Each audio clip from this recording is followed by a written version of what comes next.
Okay, here's my third example here. Example 3. Given a triangle with sides of lengths 5, 6, and 7, find the interior angles. So you have the lengths of the sides, and you want to find all 3 of the interior angles.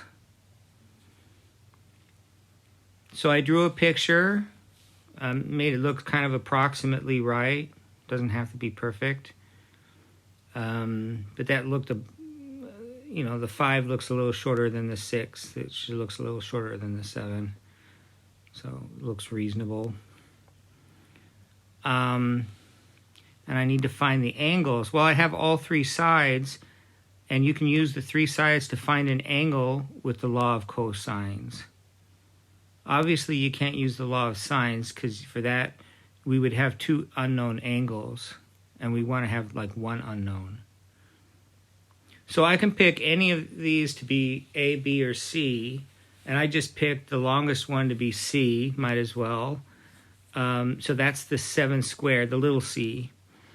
And then I had, say, A. I just did them in order of size. So little a is 5.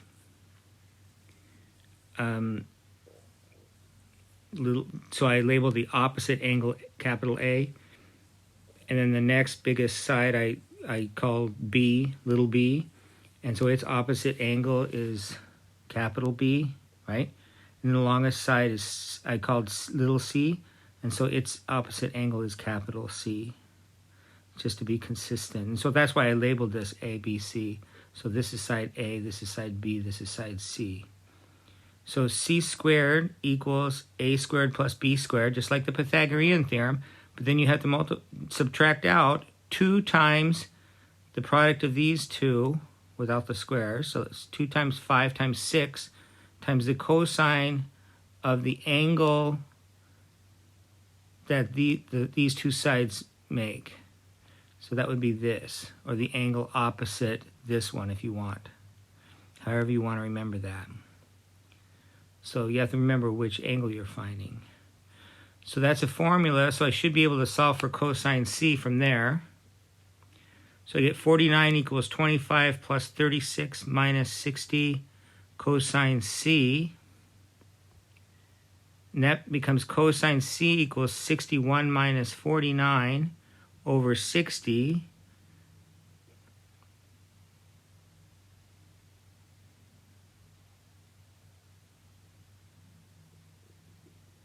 Yeah, I just put the 60 cosine C over on the left, put the 49 on the right, it comes minus. Put these 2 together, they're 61, divided the 60. I did several steps there. You can do a lot more steps there, but you should come out with this if you solve for cosine C. I was trying to save space, so which is not something you should do, but you have paper and I'm on this little screen, so... Anyway, so cosine C equals 12 over 60, which reduces to 1/5. Or if you want to put it in decimal form, it's 0.2. It's just easy to put in a calculator that way. So C equals, well, it could be the inverse cosine of 0.2. Could it be a different value? So I have this in the back of my mind. But first, I stored this value in memory C. That's just so I don't have to write it down and round it off and then use it to compute something else, and then I find out I rounded it off too much or something like that. So that's approximately 78.46. It did ask me to find all the interior angles, and it should have told me how many decimal places, but I forgot to put that in.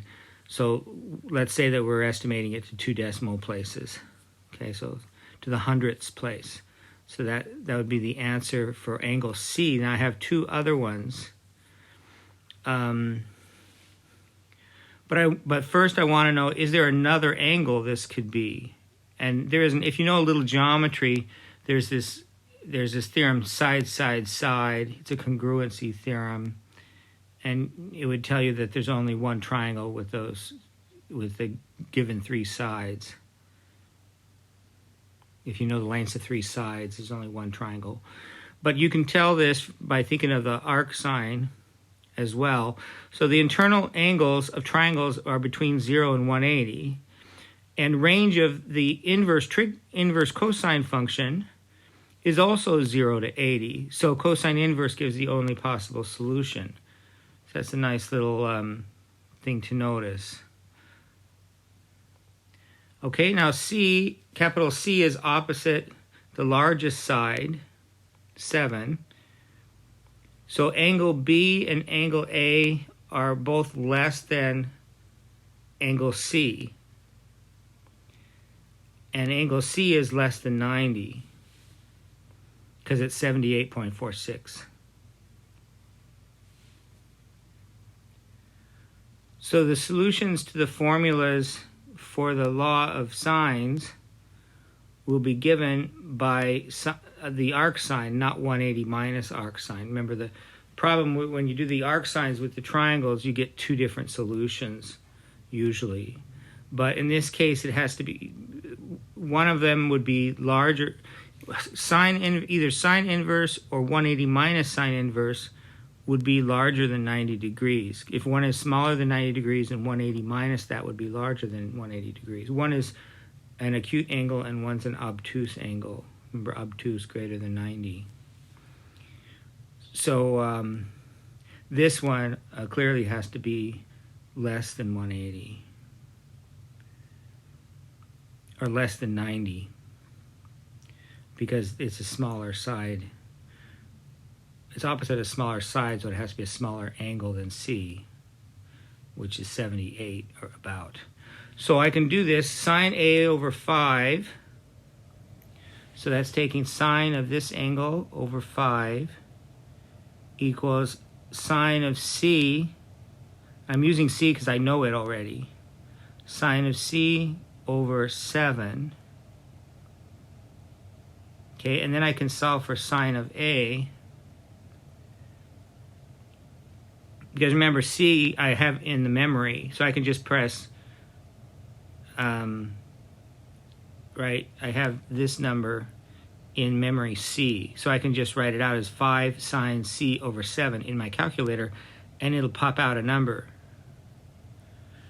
And then right, so you do the, oh, I'm sorry, what am I doing? Well, I could have done that and then taken the inverse sine of it, but I just decided to do the inverse sine first.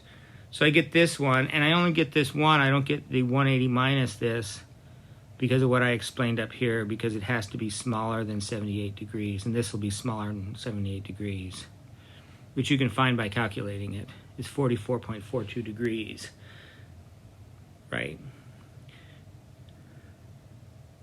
The other possible solution to this equation would be 180 minus that, but that would be larger than this, and this has to be the largest angle, so that can't be it. So 44.42 degrees.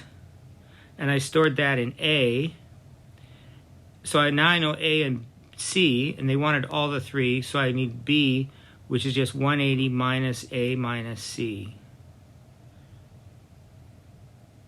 And I put them in the memories with the same letter, so it makes it easy to remember. And so I just typed it out that way using the memory. So that's memory A and memory C. That's what the square means. Memory A, memory C.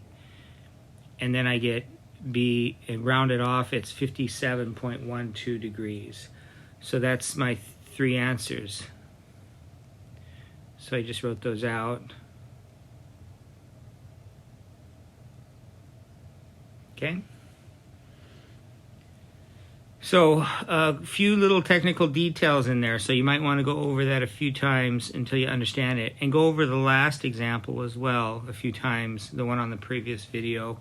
Make sure that you understand them, because there's always this weird thing whenever you do an inverse trig function of, do I have one value? Do I have more than one value? How many values do I have? Is it just 2, or is it more than 2? For triangles, it's going to be at most 2. It's going to be either 1 or 2.